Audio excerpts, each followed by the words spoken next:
Kami di Kecamatan Entikong sebenarnya memiliki banyak sekali bahan-bahan alternatif yang bisa digunakan untuk membuat pestisida nabati. Nah, pada awalnya petani kami yang ada di Kecamatan Entikong belum memahami atau belum mengetahui bahwa bahan-bahan yang ada di sekitaran itu bisa dijadikan bahan pestisida nabati. Nah, setelah adanya pelatihan dari FAO, petani sudah mulai memahami bahwa bahan-bahan yang ada di sekitaran bisa dijadikan pestisida nabati. Sebagai contoh, bahan-bahan tersebut adalah lada hitam, kemudian ada cabai, ada lengkuas, kemudian cengkeh, dan lain sebagainya. Nah, pestisida nabati itu tidak hanya digunakan untuk di tanaman padi, tetapi petani juga menggunakannya untuk di tanaman selain padi, misalnya untuk di perkebunan sahang, untuk di lada, kemudian untuk di tanaman cabai, sayur-sayuran, dan termasuk tanaman peringgi yang sekarang sedang dikembangkan oleh Pak Iskandar, salah satu anggota dari petani pelaksana pertanian organik. Ya, pada awalnya memang petani masih ragu dengan pestisida nabati, tetapi setelah ada bukti, mereka sudah mulai percaya dengan pestisida nabati.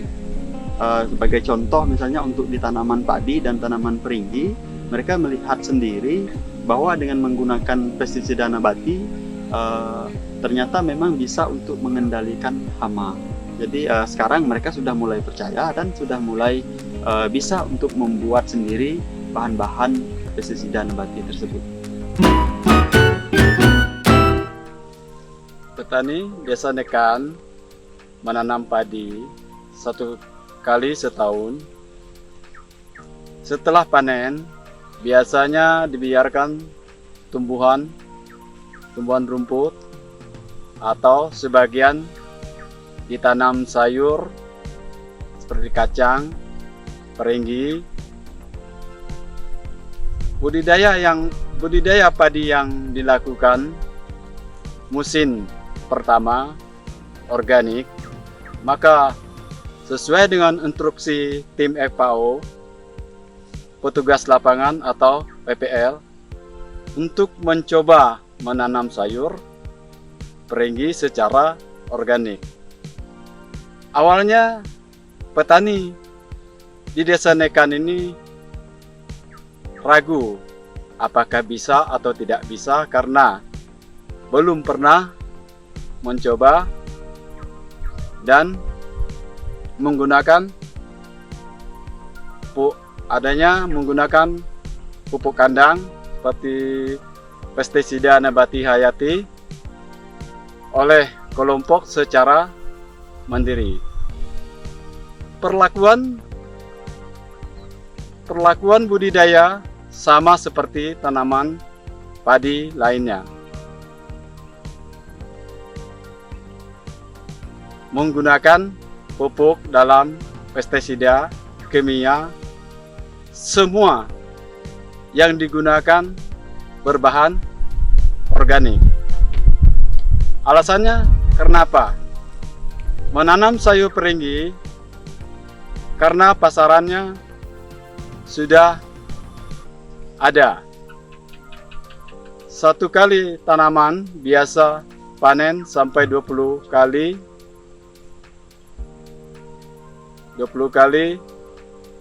Maka dari itu hasil yang telah kami capaikan 1 kali panen dengan total produksi 1,8 ton atau 1.800 kilo. Harga jual per kilo berkisar 8.000 sampai 9.000, hingga dari luas area lahan yang dipergunakan untuk menanam sayur peringgi ini kurang lebih 15 kali 15 meter.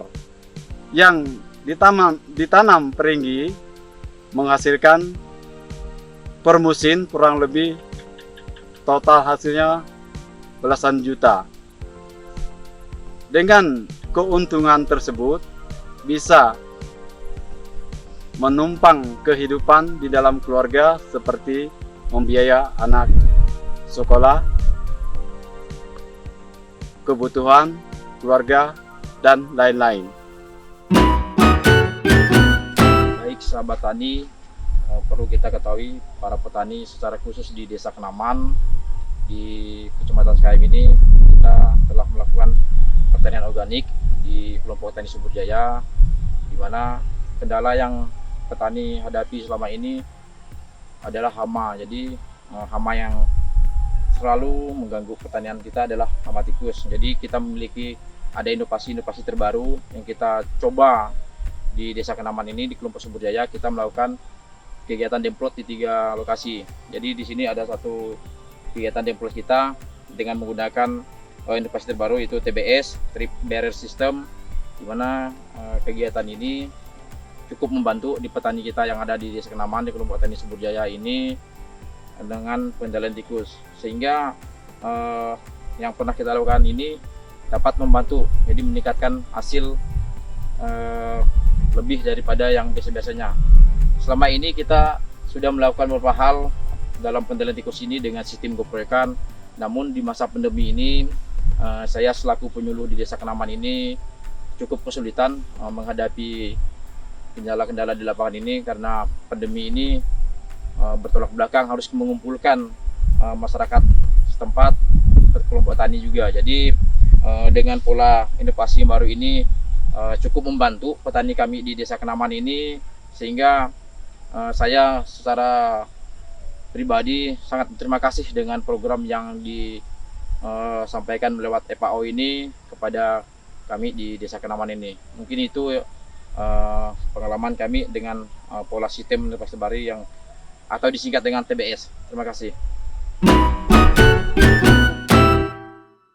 Saya dari kelompok tani Subur Jaya telah melakukan pembuatan pupuk cair organik dari bahan di alam sekitar kami atau lingkungan kami sendiri. Adanya bahan tersebut seperti buah maja, daun gamal, cucian beras, cucian kacang kedelai, dan lain sebagainya yang tidak saya sebut satu persatu.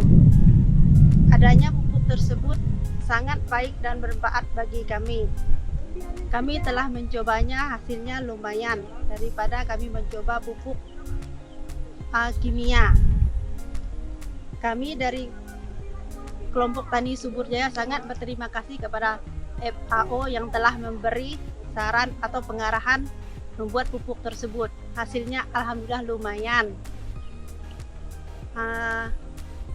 Sampai sekarang kami masih bisa menggunakan pupuk organik cair tersebut.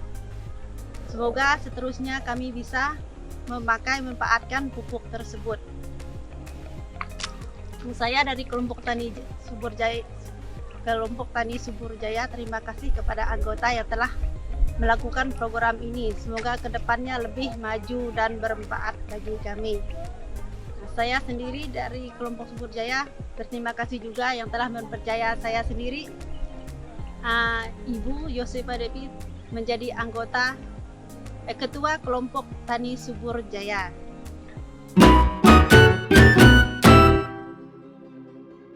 Budidaya padi dengan sistem tanam jajar legowo sebenarnya sudah lama sekali diperkenalkan kepada para petani. Namun untuk petani di wilayah Desa Tunggal Bakti, sistem tanam jajar legowo merupakan suatu yang baru. Mulanya program tanam jajar legowo ini diperkenalkan untuk memudahkan di dalam pemeliharaan tanaman padi, seperti dalam hal pemupukan, pengendalian hama penyakit, ataupun dalam hal penyiangan. Nah, untuk mempercepat proses adopsi inovasi dalam penerapan jajar legowo, kami bersama petani dan kelompok tani di wilayah Desa Tunggal Bakti mencoba untuk membuat denplot atau percontohan penerapan pertanaman padi dengan sistem tanam jajar legowo 21 3141.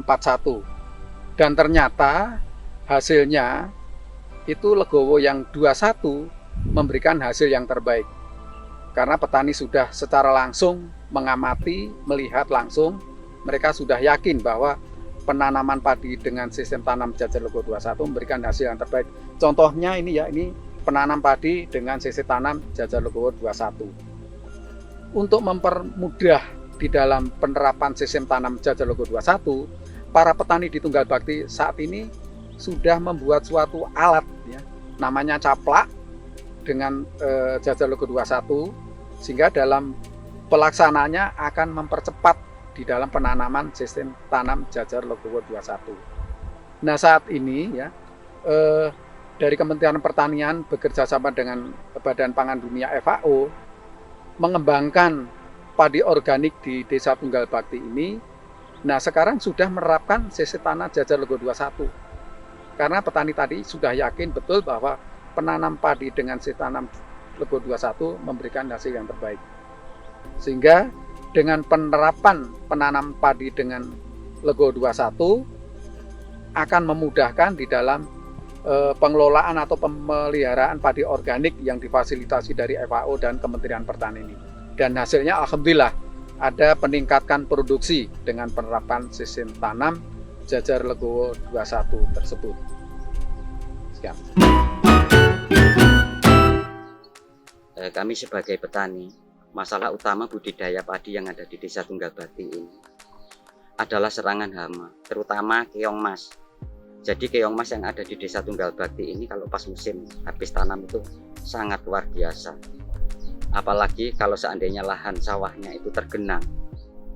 Jadi keong mas itu dampaknya sama petani itu sangat-sangat luar biasa, sangat mengganggu sekali, sehingga tanaman padi itu tanamannya tidak jadi serempak, jadi tetap nyulam terus. Berawal dari masalah tersebut, tim FAO ya, tim FAO menggagas dimplot untuk penerapan padi itik di dua lokasi di Desa Tunggal Bakti ini. Inovasi baru tujuannya supaya memudahkan petani dalam mengendalikan keong emas. Karena di pertanian organik ini tidak diperbolehkan menggunakan pestisida kimia. Jadi sangat-sangat membantu sekali kalau ada padi itik. Untuk demplot petani diberi anak itik untuk dipelihara sekitar 3 minggu sampai 4 minggu. Setelah itu baru dilepaskan ke sawah. Kalau padi kira-kira ya mau merumput lah. Jadi keutamaannya itik supaya masuk ke sawah itu tujuannya adalah untuk yang pertama untuk mengendalikan keong, yang kedua gulma itu tidak tumbuh, terus yang ketiga bisa memakan hama, wereng, batang coklat. Selain keong emas dan wereng, gulma yang baru tumbuh juga terinjak oleh gerombolan itik sehingga menghambat pertumbuhan gulma. Jadi dengan integrasi padi itik ini dapat menghemat biaya untuk mengendalikan keong, wereng, gulma dan lain-lainnya, sehingga petani sangat terbantu sekali. Manfaat lainnya dengan integrasi padi itik ini adalah telurnya. Jadi telur itik itu sangat membantu juga untuk menambah penghasilan daripada hasil petani, karena di dalam jumlah itik sekitar 50 ekor itu menelurnya kurang lebih itu 35 sampai 40 butir per hari. Ketika mendekati musim panen padi, dalam satu siklus tanam mencapai 1.200 butir. Harga per butir kalau di Desa Tunggal Bakti ini untuk sekarang ini itu 3.000 sampai 3.500 per butir. Jadi potensi penghasilan tambahan sekitar 3.600.000 sampai 3.700.000 itu setiap musim.